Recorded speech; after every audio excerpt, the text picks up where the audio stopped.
Salut, je suis Herman Kako. Et c'est un plaisir pour moi de vous retrouver pour ce nouveau numéro de notre podcast ici au Challenge Podcast. Podcast au cours duquel on s'écoute, on s'échange. Et non, moi je souhaite davantage avoir de vos commentaires par rapport au point dont nous discutons, régulièrement ici. Et bien on se challenge chaque matin, réfléchissant sur les enjeux de direction générale, les défis auxquels les dirigeants sont confrontés.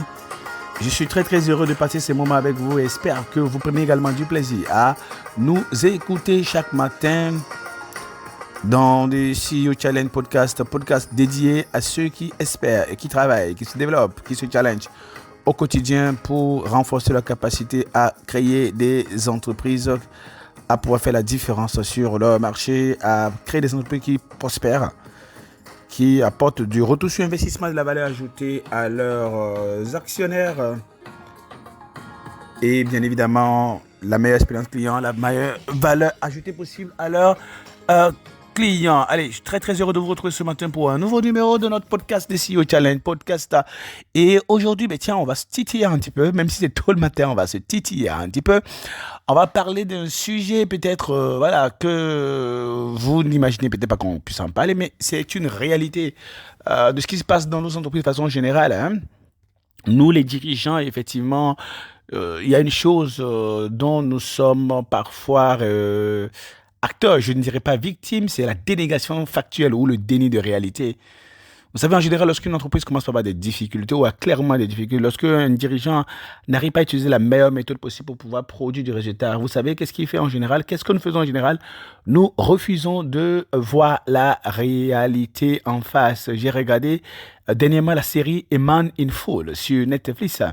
Et c'était plutôt fascinant. Et ce qui m'a le plus fasciné, c'est comment le protagoniste, l'acteur principal du film, était endetté de plus de 1,6 milliard de dollars. J'ai dit bien 1,6 milliard de dollars.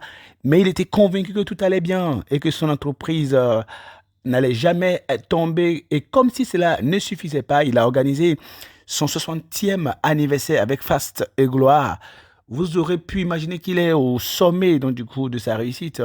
À 60 ans, mais tiens, il est endetté de plus de 1,6 milliard de dollars. Combien d'entrepreneurs, on les voit tous les jours, ils ont pris du crédit, des lignes de crédit chez telle banque, ensuite chez telle autre banque, ensuite, mais on les voit tout le temps, c'est eux, les grands du pays, on va dire comme ça. Ben oui, ça va, ça ne pose absolument aucun défi, mais quand on veut se concentrer à pouvoir faire la différence en tant que dirigeant, il faut tout faire pour pouvoir sortir du déni de réalité, de la dénégation factuelle. Et ne pensez pas que je suis ici critique de la situation donc, du coup, des dirigeants.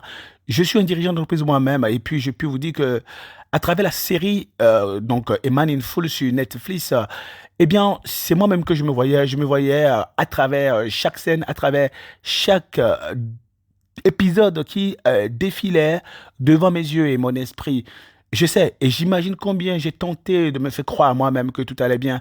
Alors qu'en 2010, mes dettes faisaient plus de 197% de mon chiffre d'affaires. Quand vos dettes font plus de 197% de votre chiffre d'affaires, il va de soi que, surtout dans une entreprise de service, vous êtes plutôt en faillite, non seulement d'entreprise, mais en faillite personnelle. Et même l'année dernière encore, je me suis surpris en train de faire de la dénégation factorielle factuel du moins opérationnel lorsque mes collègues signalaient les plaintes des clients sur le taux de production et d'exécution et j'avais comme l'impression que c'était énorme. Vous savez, parfois on nous présente des situations, c'est du réel, c'est du factuel. Alors, nous disons, mais tiens, on est en train de travailler, c'est indépendant de nos volontés, comme vous le savez, on a 2 ou 3 choses à régler. Et une fois qu'on va le régler, tout ira bien. L'optimisme est quelque chose que j'enseigne et que j'encourage chez les dirigeants, la créativité, la capacité à croire que on va finir par trouver une solution. C'est l'une des caractéristiques majeures de nous les dirigeants. Mais à un moment donné, je dis pas de se morfondre. Je dis simplement, il faut accepter, voir la réalité en face. J'imagine que vous dites que vous n'êtes jamais retrouvé dans une situation où vous avez fait preuve de dénégation factuelle. Eh bien, je vais vous présenter quelques situations de dénégation et vous vous retrouvez peut-être. Ensuite, nous allons voir, nous allons voir à chaque fois comment sortir, n'est-ce pas, de la dénégation jusqu'à 30 situations que je m'avais partagées avec vous ici et qui montrent clairement que le dirigeant ne veut pas voir la réalité en face. Et peut-être, s'il y a 1 ou 2, 3, 4, 5 situations qui vous concernent, peut-être 10 situations qui vous concernent, vous allez comprendre tout quelque chose de très important. Il vaut mieux sortir de là. Il vaut mieux voir la réalité en face et collecter les données. Demandez à ceux qui vous présentent les faits, eh bien, qu'est-ce qu'il y a lieu pour vous de corriger, qu'est-ce qu'il faut faille. Regardez de près tout de suite quelles sont les corrections selon eux, les plus évidentes, les plus imminentes à pouvoir faire. Et au lieu de continuer à être dans le déni et faire croire à vous-même, à tout le monde que tout va bien, à continuer à festoyer, à jouer le dirigeant qui connaît du succès, qui connaît du monde, eh bien, il vaut mieux arrêter de boire l'alcool, arrêter de participer à des networks qui ne rapportent rien, de faire des voyages d'affaires, de participer à des conférences, des forums qui ne rapportent rien, et vous occuper de votre entre prise, celle à la tête de laquelle vous êtes, celle que vous êtes appelé à diriger, au lieu de commencer à continuer à faire croire à ces jeunes dames, à ces jeunes messieurs ou sieurs que vous rassemblez lors des chilling et lors des fêtes, et puis on sort du champagne et vous faites croire à tout le monde que c'est c'est la fête, et puis il y a un coup de fil qui passe et vous êtes incapable de prendre ce coup de fil là et on s'enivre et on se fait croire à soi-même que tout va bien. Tiens, il est important pour nous de nous arrêter de temps en temps de sortir de la dénégation et de voir clairement la réalité en face. Ce n'est pas toujours évident. Et pour moi-même, ce n'est pas du tout évident de voir la réalité en face. Et parfois, oui, on s'enferme dans les loisirs, on s'enferme dans les plaisirs parce qu'on n'a pas le courage de voir ces réalités en face. Mais tiens, comme je l'ai dit, il y a jusqu'à 30 situations que je vais vous présenter ici qui montrent clairement que, tiens, on peut parfois se retrouver dans la dénégation factuelle et le refus de voir la réalité en face. Allez, quelques situations. Première situation. Les clients mentionnent les ruptures de stock, mais vous dites que c'est indépendant de votre volonté, que la situation va s'améliorer, que vous attendez juste qu'un fournisseur qui, malencontreusement, ne vous aurait pas livré, va vous livrer. Vous savez très bien qu'en fait, qu'est-ce qui s'est réellement passé? Vous n'avez pas assez de fournisseurs. Vous n'avez pas assez de fournisseurs, ou peut-être les fournisseurs ne vous font plus confiance. Ils attendent que vous envoyez l'avance. Et ils vous font chanter peut-être. Vous refusez de voir la réalité en face et vous dites que c'est indépendant de votre volonté. Vous savez ce que je dis un peu. Deuxième situation, par exemple, on vous dit qu'il y a des retards dans l'exécution des projets, dans l'exécution des commandes, et vous dites que vous avez un outil ou un équipement qui fait défaut, mais qui sera livré bientôt. Et vous êtes incapable de dire à vous-même à partir de quand ça va être livré. Vous avez clairement une défaillance et vous refusez de voir ça en face et vous vous dites, comme on dit, vous vous mentez à vous-même. Il m'arrive tout le temps de me mentir à moi-même. Il faut qu'on puisse sortir de là. Troisième réalité, par exemple, on vous signale une anomalie qui existe ou qui perdure, n'est-ce pas, depuis longtemps, mais vous vous étonnez et dites que vous n'êtes pas au courant. Je ne dis pas que vous êtes en train de mentir. Je dis tout simplement, ça arrive. Ça arrive tout simplement. Nous sortons trop facilement la phrase.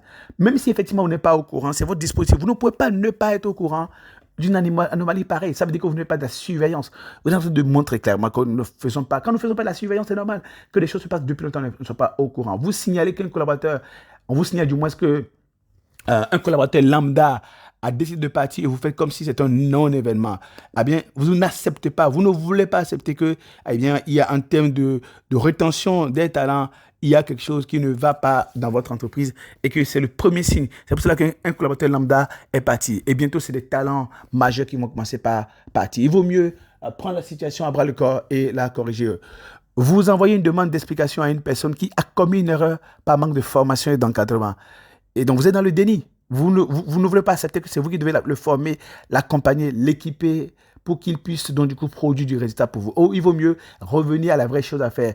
Vous vous insurgez du fait que on vous a dit, ce qu'on vous a dit, du moins ça n'a pas été fait. On vous a dit que c'est fait, mais ça n'a pas été fait, n'est-ce pas? Et vous vous insurgez. Mais avez-vous fait le contrôle? Avez-vous fait le check-in? Avez-vous fait le cross-check-in? Non.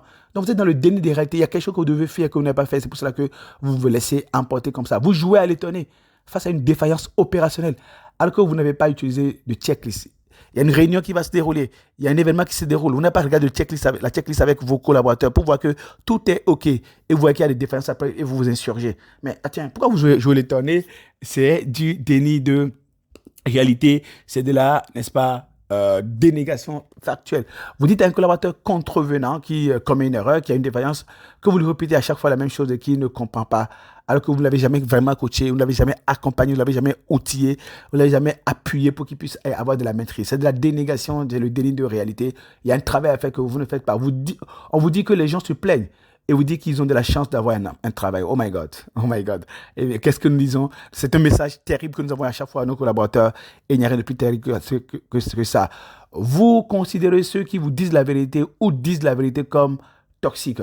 Ou bien encore, vous refusez d'écouter les gens qui vont vous dire la vérité et considérer qu'ils se trompent sur la situation, qu'ils n'ont pas fait une bonne analyse, que c'est parce qu'ils sont contre vous, que c'est parce qu'ils sont des opposants, que c'est parce qu'ils veulent votre peau, etc. Vous jouez la victime, vous êtes bien dans la dénégation factorielle. Vous expliquez votre incapacité à faire vos chiffres à la concurrence déloyale. Vous dites que c'est parce à cause de la concurrence déloyale que vous n'y arrivez pas. Alors qu'en réalité, ce que vous appelez concurrence déloyale, c'est des choses que vos concurrents se permettent de faire, que le régulateur ne leur dit rien et qui fait qu'il vous dame le pion et qui fait que vous rendez la vie dure sur le marché, vous devez penser à comment est-ce que vous allez faire. Vous vous plaignez de la pression fiscale et de trop de tasses. Vous vous plaignez de la rareté des ressources humaines au lieu de fabriquer des talents, au lieu de générer des talents, au lieu de développer des leaders, au lieu de former des ingénieurs. La pression fiscale, tiens, ça fait partie des choses qui sont réelles sur votre marché. Alors, aide du matelas. Comme ça, lorsque la fiscalité va venir, même quel que soit le montant qu'ils vont prendre, vous allez toujours garder une bonne substance de résultat. Vous traitez d'incapables vos collaborateurs au lieu de les capacités. Au lieu de capaciter les collaborateurs, on les traite d'incapables. On refuse son rôle. On refuse de jouer son rôle ici. Vous utilisez l'excuse de la conjoncture pour expliquer vos chiffres. OK, quand il y a la conjoncture, il y a 4 types de personnes. Il y a les malgré, donc ceux qui font les chiffres malgré la conjoncture, et ceux qui ratent le chiffre à cause de la conjoncture.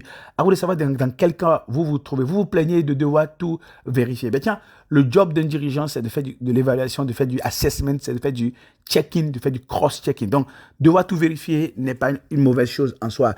Jusqu'à ce que vous mettez en place un système automatisé ou une équipe qui sait faire le travail à votre place. Vous vous plaignez de l'environnement difficile. Tiens, c'est parce que l'environnement est difficile que vous avez besoin de faire de la stratégie, vous avez besoin de faire preuve d'agilité, de fluidité, d'inventivité, de créativité.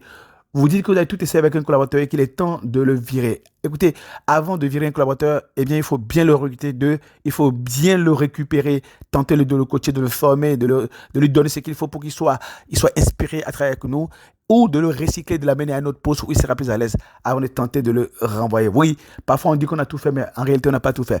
Vous vous empressez de virer un fournisseur parce qu'il est trop exigeant avec vous. Vous continuez de dire que vous allez, tout simplement parce que, c'est la même façon de se débarrasser. Il y a trop de pression, il vous enquiquine trop, et vous décidez donc du coup de vous débarrasser de lui, alors que peut-être c'est le fournisseur dont vous avez le plus besoin, n'est-ce pas? Vous continuez de dire que vous allez honorer vos engagements. Et c'est positif, il faut être positif dans la vie.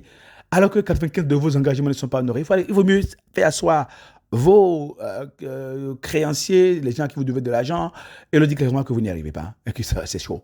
Voilà, c'est mieux de leur dire la vérité. Vous continuez de contracter des dettes alors que vous ne pouvez même pas payer les intérêts, n'est-ce pas? Non, il faut arrêter ça, n'est-ce pas? Parce que la réalité, elle est en face, il faut la voir. Vous faites ce voyage d'affaires qui ne va à rien rapporter alors qu'il y a plein de sujets et de factures qui nécessitent que vous fassiez de l'économie, que vous économisez votre temps, que vous investissez votre temps, votre énergie autrement. C'est de la dénégation de la réalité. Il faut voir la réalité en face et se refuser à faire ce voyage parce que ça ne va rien apporter de réel. Vous refusez de mettre de l'eau dans votre vin pour répondre aux exigences d'un client et vous plaignez de n'avoir pas fait vos chiffres. Après, vous êtes débarrassé de ce client-là. Oui, c'est du déni de réalité. Vous dites à longueur de journée que la situation est compliquée, alors que c'est parce que c'est compliqué, que vous êtes là. On ne fait pas appel à un dirigeant si la situation n'est pas compliquée. Arrêtez de vous plaindre du fait que la situation est compliquée. C'est comme si vous refusez que c'est normal que la situation soit ainsi. La situation doit être ainsi. C'est parce que la situation est ainsi qu'on a besoin d'un dirigeant aussi compétent que vous. Vous étouffez et piétinez vos collaborateurs sans le savoir. Voilà. C'est bien cela, on appelle ça le gorille. On appelle ça le gorille et vous ne le savez pas. Et c'est encore pire, n'est-ce pas? Vous continuez de recruter d'excellents profils alors que vous ne savez pas les manager et comme moi, vous n'arrivez pas à les payer. Il faut arrêter ça, arrêter la saignée, arrêter la douleur et voir la réalité en face. Vous vous plaignez des collaborateurs, des clients, des partenaires véreux. Alors que cela fait partie de ce qu'on rencontre en affaires. Les gens qui vous trahissent, les gens qui ne sont pas corrects, les gens qui ne respectent pas leurs engagements, les gens qui veulent tirer l'épingle du jeu, qui veulent se taire la part du lion, c'est ce qu'on rencontre le plus dans le milieu des affaires en entreprise. Vous ne devez pas vous être étonné de rencontrer ça. Vous vous plaignez de l'environnement et des aberrations, mais refusez, n'est-ce pas, de vous adapter. Comme on dit, quand on est dans la jungle, quand on est face à la difficulté, il n'y a que les espèces les plus résistantes qui vont finir par s'en sortir. Vous imaginez, j'aurais pu poursuivre les exemples de dénégation.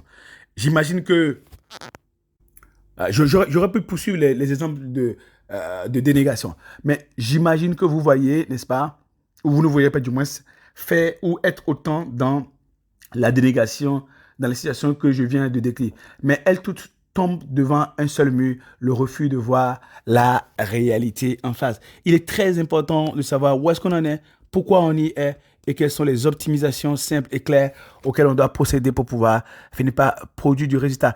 La plupart des gens ne savent pas qu'il n'est pas facile de se voir nation soi-même. Et c'est pourquoi on est dans la délégation et parfois on ne sait pas qu'on est dans la délégation. Comme le dit John Maxwell, la pire des ignorances, c'est de ne pas savoir ce que l'on ne sait pas. Tu vois, quand tu ne sais pas ce que tu ne connais pas, quand tu ne connais pas ce que tu ne connais pas, eh bien, tu es dans la délégation, tu es dans l'ignorance pure. C'est peut-être pour cela que vous avez besoin d'un roi, d'un fou du moins, dans la cour du roi. Et c'est quoi un fou? Un fou, c'est quelqu'un qui est capable de vous dire la vérité lorsque vous êtes dans la délégation factuelle, lorsque tout le monde vous fait croire que vous avez porté le plus bel habit du monde, alors qu'en réalité, vous êtes tout nu. Vous connaissez l'histoire d'un empereur qui était tout nu et qui croyait qu'il avait porté le plus bel habit du monde, alors qu'en réalité, il était du moins nu. Il y a quelqu'un qui viendra vous dire la vérité. J'ai appris qu'avoir un coach est la seule façon de sortir du déni de réalité, à condition que vous soyez naturellement disposé à écouter la vérité, à écouter la dureté factuelle, à faire face à la dureté factuelle, à la douloureuse présentation des faits et la remise en cause conséquence qui permettent de passer à une capacité plus simple, à produire du résultat, à prendre les situations one by one, à les traiter avec pragmatisme et avec efficacité. Si vous avez le courage de voir la réalité en face, vous voulez développer le courage de voir la réalité en face, je suis à votre disposition avec mes collègues pour vous coacher, pour vous accompagner sur le chemin de la production, n'est-ce pas, du résultat dans la durée. J'étais très heureux d'avoir été avec vous aujourd'hui. Vous avez la possibilité de nous contacter à contact@hexecutive.net ou à plus 221 78 138 15 17. Je suis Emmanuel Gakpo et c'est un plaisir pour moi d'avoir été avec vous. On se retrouve demain pour un nouveau numéro de notre podcast de CEO Challenge Podcast. Excellente journée à vous. Bye bye.